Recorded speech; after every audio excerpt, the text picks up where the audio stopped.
are back with Rimshots with Sean, Jackie Smith, Razorboy fame. Before we started recording, you said something very interesting that I want to cover, because obviously, if you I have the good fortune of still being able to go other places besides HR and play. But if you're in a band and you play 4 places in Dartmouth and maybe 2 places in Halifax, you made the comment, you see the show once or 20 times. Well, if you see it once, you're surprised. You see it 20 times, you're not. Right. Talk about that a little bit, because I kind of have my thoughts on that, but I'd like to get your take on that. Well, my always thought is I love going to see people. Like, the first time I saw Side Hustle, I was like blown away. And the first thing I said is, these guys rehearsed. Bands don't rehearse anymore. Right. These guys rehearsed. And right away, someone who's not into the know would go, well, how do you know that? I'm going, did you see the intro? Did you see the opening number? Did you notice there was no talking in between the songs? It was bang, bang, bang. So that stuff was like, just blew me away. So the second time I came back, I was like, you got to come see these guys. And we went. And what keeps you in the, which is good, is you see the same thing and you're going, that was all right, But then you go see 20 times later and you're going, that joke was told every night at the exact same time. I don't think that didn't resonate with me, because I'm not going to say we got lazy, but things start to happen where you do a few shows and it's like that intro was one of those things where I said I want an intro, because I remember Razorboy doing the intro, Grandma doing the intro and whatever, so we did that intro. The next show we kind of were like, but stuff was happening, and you mentioned it to me and I was like, we got to do an intro, so we came up with another intro. We did another one, and we'll do more. But the other thing is, you said that, you said it before, and every show that we do now, we add 4 or 5 new songs. And so what ends up happening is maybe there's some favorites that people like that we don't get to do that night. But to your point, if people are coming out to see you play, you can't do the same show with Doolittle's and Monty's and Parkside. You got to mix it up, right? You got to mix it up. And the hard thing is when you're doing 3 sets a night, that's hard. Someone like us, it's pretty easy, because we have 3 hours of material, but we only have to do a 90-minute set. So we can change it up whenever we want. But we also have people that are on our backs all the time, that see us every single time we play. And they're phoning me going, or messaging me now, they don't phone anymore, and they're going, so what new songs you got? It's a surprise. We don't have any. Hey guys, what song's going to be our next rehearsal? Because people are bugging me, what new song? Well, we got 3 new ones. Just 3? Well, you got to remember, if we learn 3, we got to drop 3.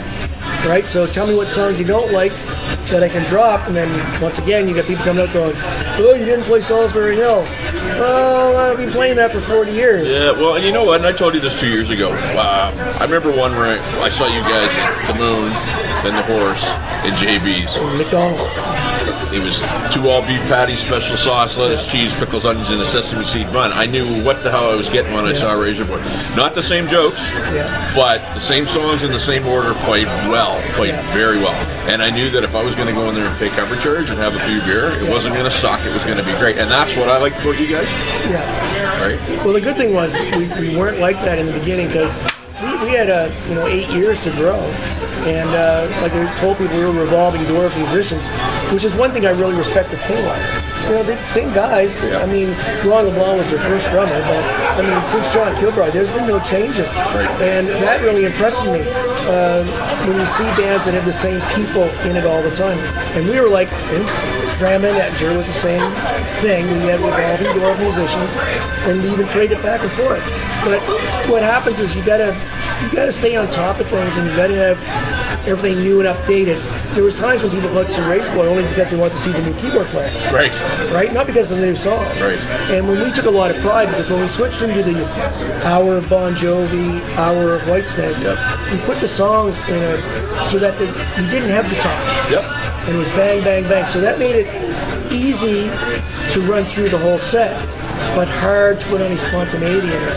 Sure. So if you got used to that, great. The good thing with the band is we traveled across Canada, so you didn't see us every week. You might see us every 6 weeks. It was rare for sure. But today, our audience is a little spoiled, because I'll go see Side Hustle, and I'm going, and it's one night. So I might see them 4 nights in 2 months, where before I'd see you 7 nights a week. Yeah, that's fair. Right? It just isn't there anymore. And it's funny because, the first gig that you were at, it was February 27th. We rehearsed a lot. I remember getting ready. We came in, we sound checked during the day. A friend of mine, I was going to the dressing room. If you're familiar with Monty's, it's down in the corner. It's one of the last great places that still has a green room where you can relax. And knock on the door, and a friend of mine comes in. He goes, "Sean, do you know there's 8 drummers in the room tonight?" And I looked at him and I said, "Great, I got their $10. I don't care." It was the first time in a long time where I was just like, you know what? I did my work. I know what it sounds like. We were recording it, and if anybody goes out there and tells me that I suck tonight, they're absolutely lying to me. But here's the good thing about Dartmouth, Halifax, Nova Scotia. Those 8 drummers are your friends. Absolutely. And not only they hear, everyone will critique. Yeah. I mean, I love Michelle Ryder, but I can critique in a nice way. Sure. But at the same time, I'm going, yeah, hopefully she doesn't critique me, because, but these drummers are going to be there, and they're going to be, 1, they want to learn from you. Sure. 2, they want to know how your take is going to be on the song. Yeah. And 3, they want to know how close you're going to be to the song. So it's good feedback. And one of them actually came up to me and he said, "You guys," he mentioned this one song. He goes, "You guys did it." He goes, "And I was waiting for you to train wreck." I said, "That will not happen because I practiced. I've been doing the song forever, but I went back and I actually listened to it and worked my tail off to get it." Here's the Razorboy train wreck. If the singer screws up, I'm going. So don't stop. You just follow where I'm going. That's it, right? Even if I'm wrong, you follow me. Rule number 1 in show business: don't stop. Don't stop. Right. And I said, if it gets really, really bad, everybody fall down. Yeah.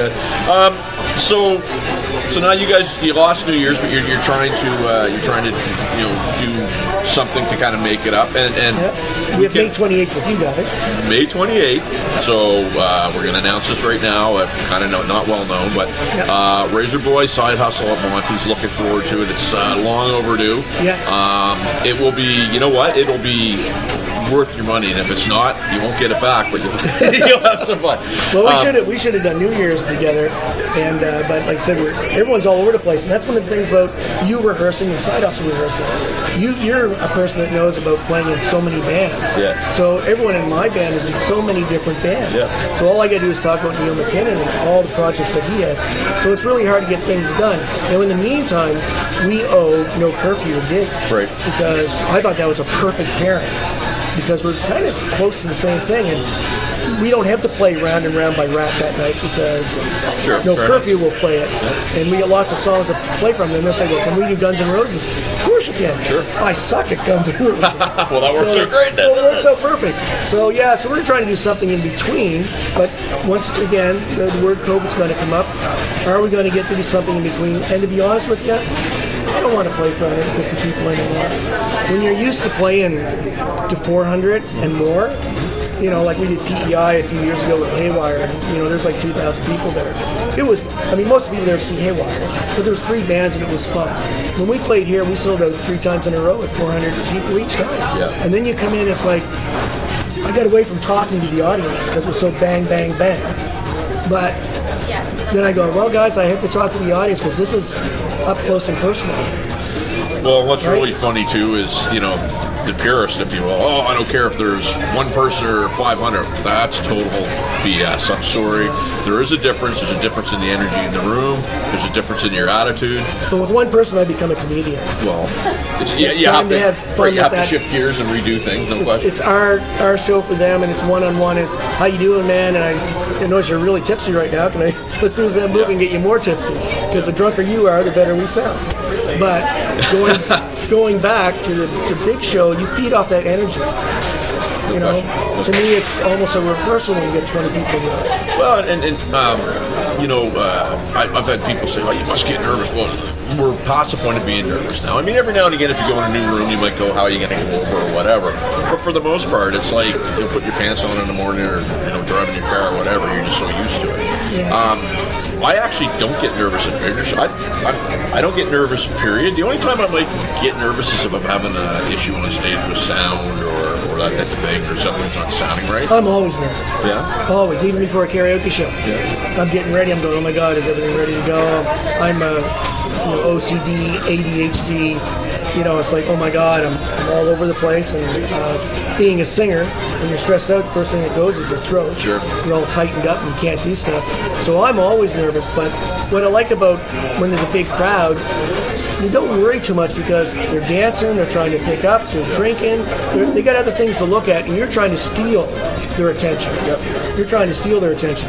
But when it's a soft seater, they're there just watching. For sure. And you can't make mistakes. So you know what? We were going to do 3, but I think we're going to do one more segment, man, because just before we go. So we'll be back for next one after this.